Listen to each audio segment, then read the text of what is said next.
Hello, you're watching ITV News Central. Tonight's main stories: could this vest help to trace the mother of abandoned baby Joseph? Why members of the public could be covering for firefighters if they go on strike. Renewed hope. Jerry McCann speaks for the first time since police reopened the investigation into his daughter's disappearance. And a year on from London 2012, how the Olympics is leaving a legacy in the Midlands.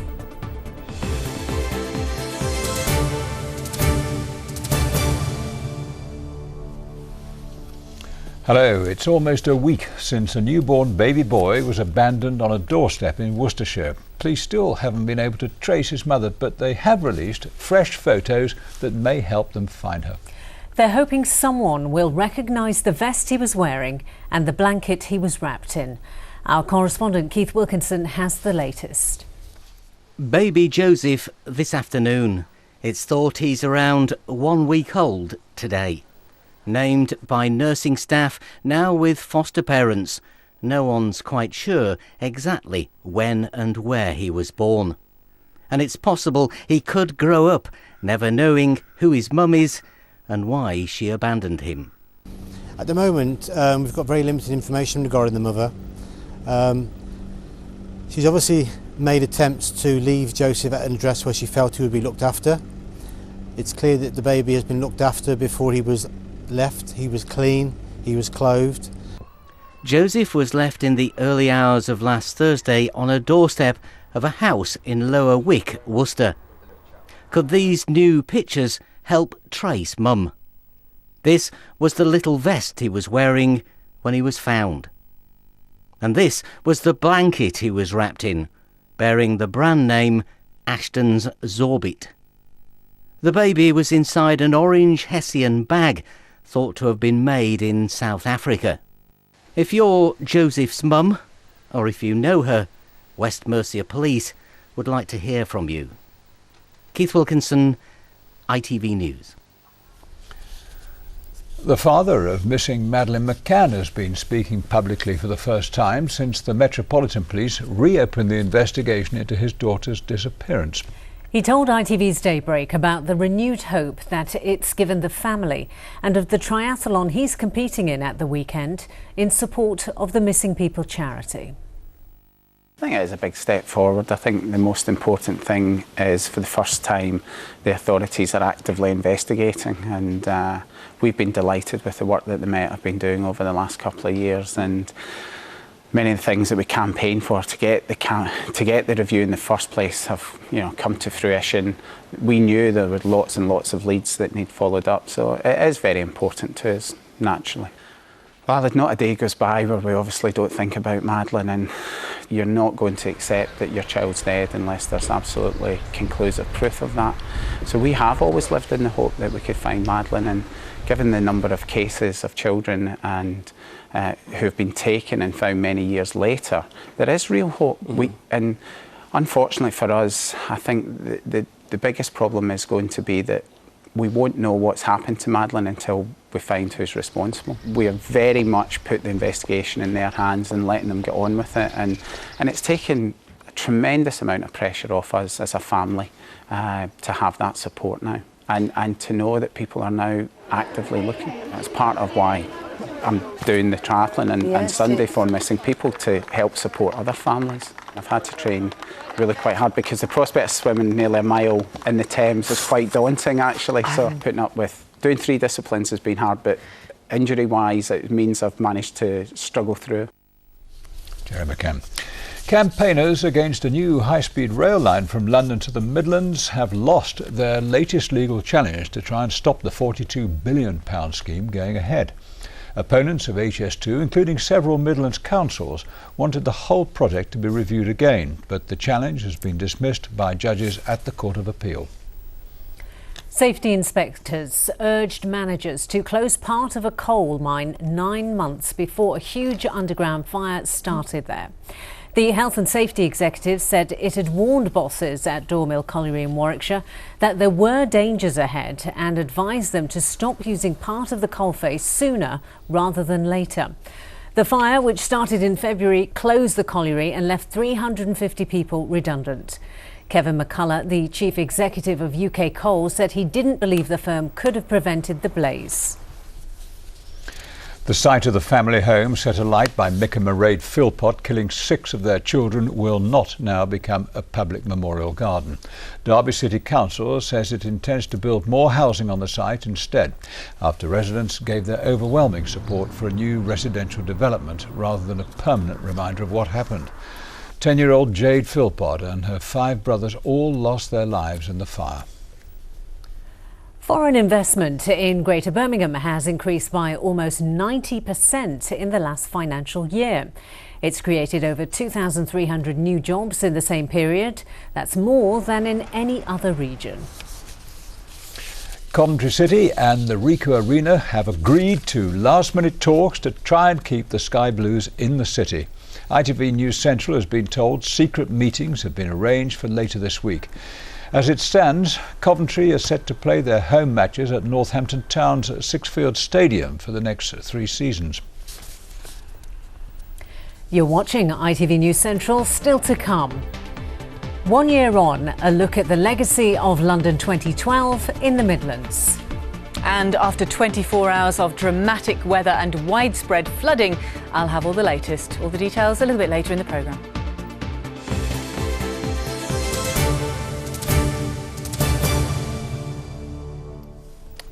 Well, now to a story that's been developing while we've been on air. Police say a brother and sister are lucky to be alive, jumping into a river in Worcestershire to cool down. Officers say the siblings owe their lives to 2 passers-by who pulled them from the water. Our reporter Charlotte Grant is in the newsroom with the latest. Well, there have been a number of tragedies involving young people swimming in open water since the hot weather arrived. And this afternoon, 2 children were rescued from the River Arrow in Redditch after jumping into the water to cool off without realising how deep the water was. A couple and a fisherman who saw what happened dragged both children out of the water and started to resuscitate the girl. Police say the children would almost certainly have died otherwise. The 6-year-old girl was flown to Birmingham Children's Hospital. Doctors say that she is in a stable condition this evening. Her 11-year-old brother is in a stable condition in hospital in Redditch. Now, the rescue operation today follows the deaths of 2 teenage girls in the northeast who died after getting into difficulty while cooling off in the River Wear yesterday. Now, since the hot weather arrived, 4 people have died swimming in open water in the West Mercia Police Force area, and that's despite repeated calls from the emergency services not to cool down in rivers, lakes and quarries. Well, tonight those calls are being repeated once again. Charlotte, thank you very much. Volunteers with 2 weeks training could be used as cover if firefighters in Derbyshire decide to strike over a dispute about pensions. Opponents say industrial action would be irresponsible and put lives at risk. Members of the public would be paid £150 per 12-hour shift when called out. Rajiv Popat tells us more on this. They tackle everything from fires to floods. In just over 5 weeks, members of the public in Derbyshire could be called to tackle emergencies if a strike goes ahead. The Fire Brigades Union is considering industrial action in a national dispute over pensions. Volunteers would be given 2 weeks training before they're recruited. We are very much going down the lines of a defensive action, i.e. that is putting water on the fire and not necessarily putting themselves in the same level of danger that my whole-time professional and return duty firefighters who are highly skilled members of my staff.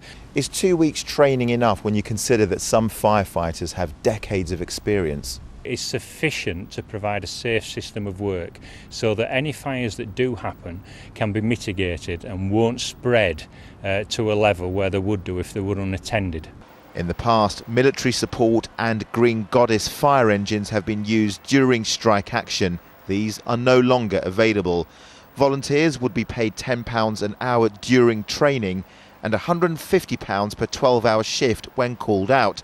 And if they have an LGV licence and experience, they'll be able to drive a fire engine. Personally myself, I don't think the general public should put themselves in danger if that was the case. I think there's plenty of a recession going on for people not to have to strike. I think that's a good idea. I think that people, would be willing to help, to be honest with you. So, yeah, I think that's a fantastic idea. I think it's a wrong idea, the public stepping, because they're not qualified to do a fire job. Yeah, I'd love to help out. If it means that they're there to help us at the end of the day, then why not? By the end of August, 450 firefighters could walk out. I think it would be incredibly irresponsible of the firefighters to go on strike. At the moment they get a very generous pension indeed, and they can ensure that no lives are put in danger by calling off the strike ballot now. Members of the Fire Brigades Union have until the 29th of August to decide whether or not they'll strike. Rajiv Poppert, ITV News, Derbyshire. Well, for more on this, we can join Rajiv now, live in the Nottingham newsroom. Rajiv, in the past, fire chiefs have been able to call on the army when firemen have gone on strike. Why can't they do this now instead of asking for volunteers? Well, Sam, it's because they've been completely taken out of service. They're no longer used by the military. In the past, when firefighters abandoned their shiny red vehicles, they were replaced by military personnel in appliances built 60 years ago. The last time these green goddesses were on our streets was around a decade ago. That was during the last firefighters' strike. They've since been consigned to history, but they can be found in other parts of the world, like Sierra Leone in Africa. OK, Rajiv, thank you very much. Acorns Children's Hospice in Birmingham is celebrating 25 years of the opening of its first hospice in the West Midlands. The charity has used the anniversary to unveil ambitious plans to double the number of children it helps over the next 5 years. Stacey Foster spent a day at the hospice in Selly Oak. They used to bring their son here for respite care. Now, Leslie and Peter Jinks come to Acorns in Selly Oak to visit their son's final resting place. It's still the same, the care's still there. Even though it's 15 years, it will be 15 years since Richard died, we're still treated like we was the first day we came in. You're never treated any different, you're always looked after. When Princess Diana opened this building in 1988, it was only the third children's hospice in the world. Now 2 more Acorns have grown in the UK, in Walsall and Worcester. We've got 10 bedrooms, and then we've got a hydrotherapy pool as well, which is absolutely fantastic. And then we've got this room, which is the multi-sensory room, which can be used to relax children so that they can come in and lie on this waterbed here and just have a bit of aromatherapy, maybe listen to some soothing music. Each bed costs £750 a day to run, so Acorns relies heavily on charity, but also on the 150 volunteers that help look after the children, people like Ellen. Could be dressing up 1 minute and running around with fancy dress on. You could be reading to a child, you could be playing a game with them, or you could be, offering support to a family at a very difficult time when their child is in for end of life. It's not just Acorns celebrating 25 years this year, though. Sham was one of the first children to be treated here for a life-limiting illness 25 years ago. Now he's back to see how it's changed. Now it looks after your family. Because they also have to go through difficulties looking after a disabled child and stuff, so it's nice that Acorns supports the family also. Over the next 5 years, Acorns want to increase the numbers of children they support both in hospices and out in their homes. They predict that introducing the at-home service would cost an extra £4 million a year, but it would reach out to hundreds more children like 10-year-old Bradley and his family. Without Acorns, we wouldn't get the respite that's, having him at home all the time. We wouldn't get the respite to make us restore our energy and be there 24/7 for Bradley. And, it's so fantastic that Acorns can do that for us as well. My favourite things about going to Acorns is that I get to go swimming and I can do all sorts of things like go outside and play games inside. For 25 years, staff here have helped children to live life to the full, and they say they'll continue to do that no matter how long those lives may be. Yeah, it's a remarkable and much loved charity. We wish it continued success. We do. Let's talk sport now. And Worksop's Lee Westwood had many of us on the edge of our seats on Sunday as he tried to win the Open, his first ever major title. And as it turned out, he couldn't do it, but now he's got his eyes set on the final major of the year. That's the US PGA Championship in New York. Duncan Wood caught up with Lee as he officially opened a new course bearing his name, and he's determined not to become the nearly man of the game. I don't know, shall I do it on my own? He tried to tear a strip off the rest at the weekend and came up short. But there's no hiding place for Lee. Just when he may have wanted to avoid the press, who keep reminding him that he hasn't won a major, he went head-to-head with them in a Ryder Cup-style challenge at the newest course to bear his name, the Filly at Close House in Northumberland. Not as much pressure today, although you wouldn't want to lose to a couple of pressmen, so there was an element of pressure on it, but I can handle that. What he couldn't handle was Phil Mickelson, whose late charge at Muirfield on Sunday afternoon put Lee's game under increasing pressure, and it didn't hold up. I think overall it was a good week. It was a slight disappointment not winning, but I didn't play great the last day. I didn't play badly. It was sort of, I didn't create any of my own momentum. Got off to a decent start and obviously had a 3-shot lead after 6 holes, but didn't carry that through. And Phil obviously played well and birded 4 of the last 6 or something like that, so deserved to win. I just think that if you keep putting yourself in contention, that's all you can do. Sometimes I've played well in the last round, somebody's played a bit better. Other times I've not done the right things and let them slip. But all you can do is keep trying to improve all the time and looking for places to improve and fine tune your game and hopefully doing that I'll win one day. What he has won on more than one occasion is the Ryder Cup. It was nearby the new course, and Lee revealed yesterday that one day he would like to captain the team. But he plans on playing in the side for a few more years to come. I've been fortunate to have played in 8 Ryder Cup teams, and the last one in Chicago was very special. Coming from so many behind on the last day, it was one of those great sporting moments that I think everybody will remember. Not just a golfing moment, but a sporting moment. This, though, is perhaps one to forget. He may have his name on the course, he may be in the top 10 in the world, but... Wow. That is proper thick rubber. Speak to the course designer. Lee, that's you. Know the feeling.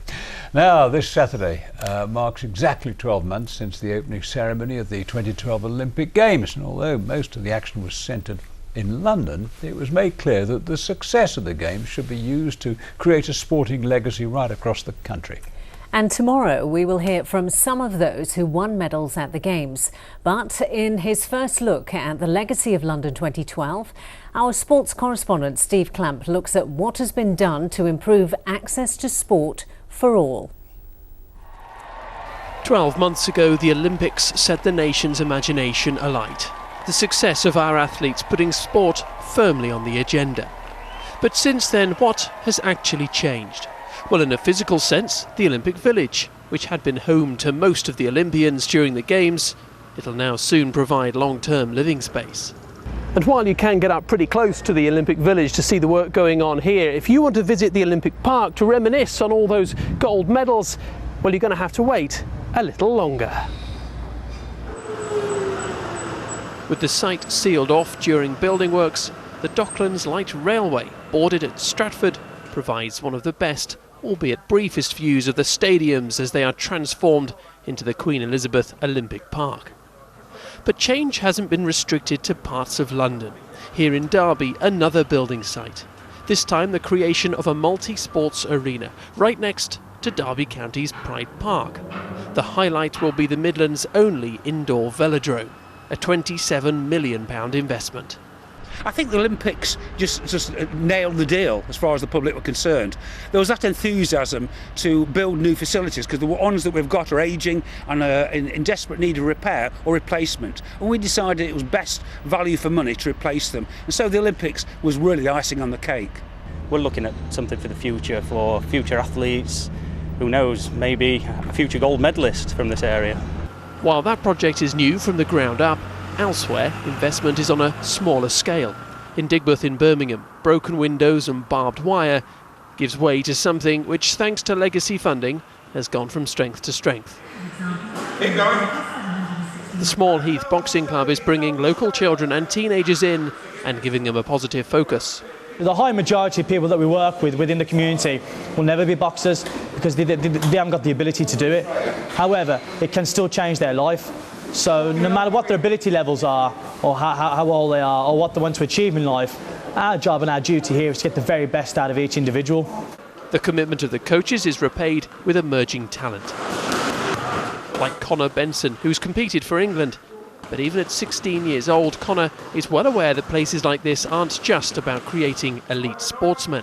There's a lot of, gang crime and knife crime and stuff like that. This is what this place was built for. It's helped. It's got a lot of kids in here, and the membership has gone through the roof since, in the kind of the Olympics and stuff like that. It's been a big boost to the gym.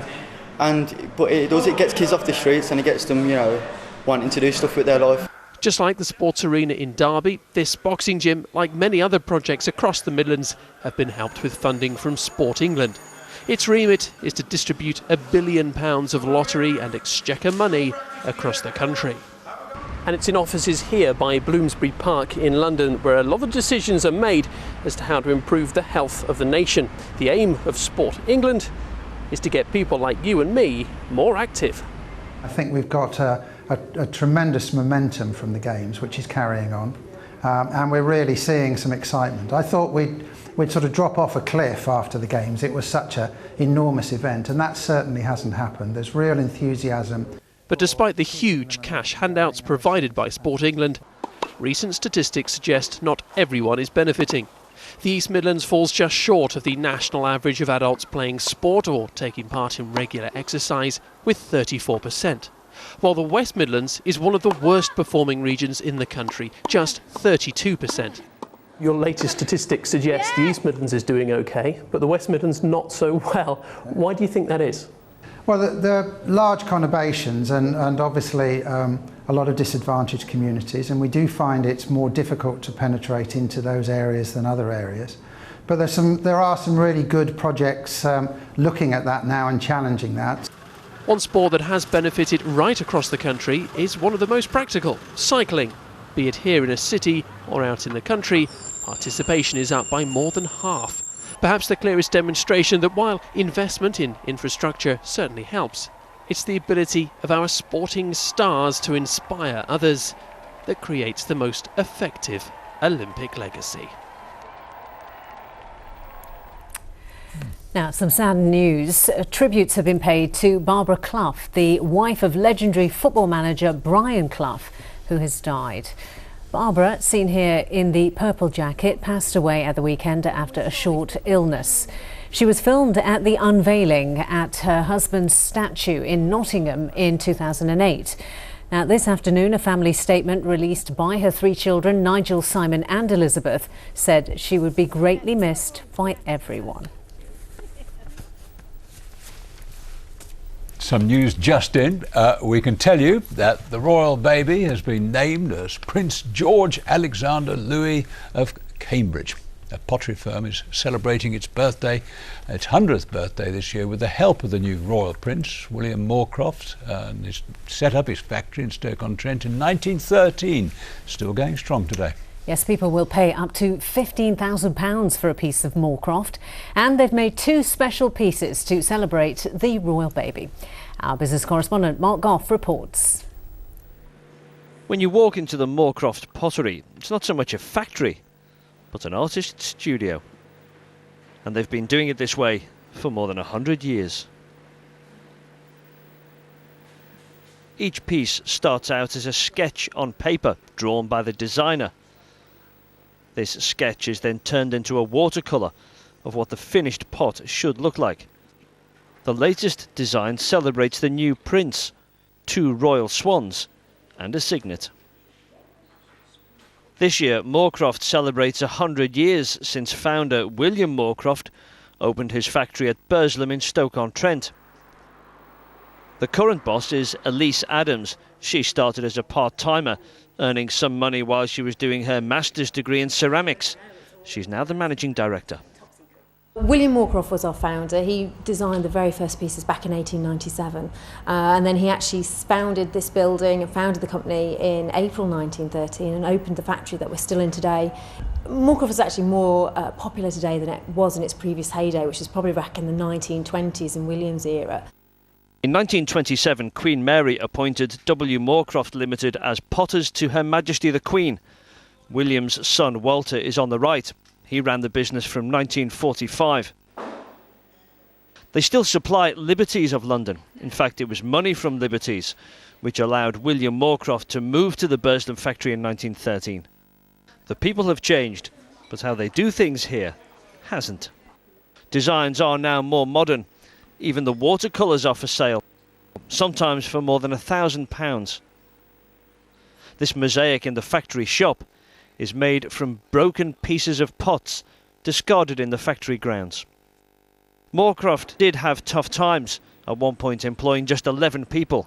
Now there are more than 100 and new recruits learning old skills. The pattern is drawn on with a thin line of clay called slip. It takes a keen eye and a steady hand, and a 3-year apprenticeship for these new starters. The slip forms a border for the painter to work within.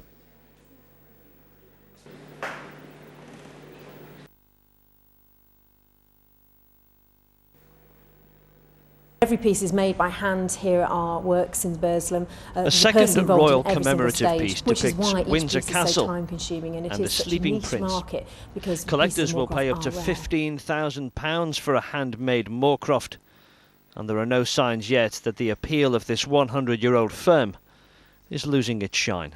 Mark Goff, ITV News, Stoke-on-Trent. Well, I'm sure nothing could really spoil the enjoyment of that piece, but sorry about the sound problems that we had with that one. Just to remind you, we've just been told that the royal baby has been named Prince George Alexander Louis of Cambridge. Yes, so that's Prince George Alexander Louis. Lovely name. Yeah, very nice. Let's hope it's not shortened too much. Yeah. And well, staying with the royal birth, and the Nottingham company is already experiencing the effects of the baby bounce with a rush of orders for its merino wool shawls. Yes, it's after the baby prince made his first public appearance wrapped in a shawl made by G.H. Hurt and Son, based in Chilwell. Now, the firm, which has worked with the royal family for many years, says it feels honoured that William and Kate chose to unveil their newborn son, Prince George, to the world and wrapped in one of their shawls. Not going to need the shawl in this weather, though, are you? Certainly not. Let's have a look at the weather forecast now. Here's Emma.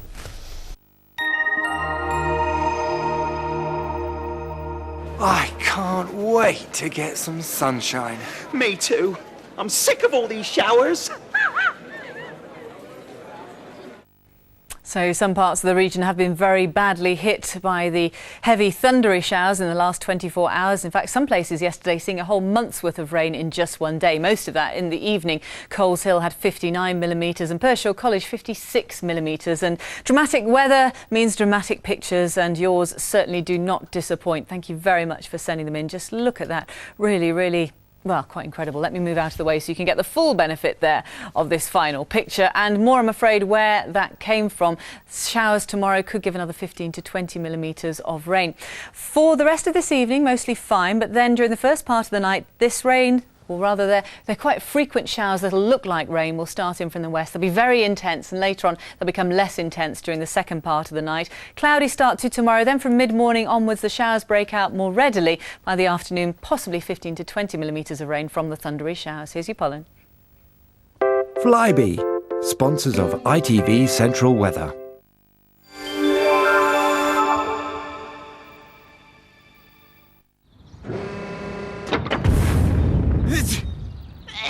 Suffering from hay fever? ITV Pollen Count is sponsored by Benadryl. So then, as these showers take a grip over the next few days, we're generally expecting the air to be stirred up quite a bit, and it'll wash some of the pollen out of the air. Counts generally will tend to moderate. Bye-bye.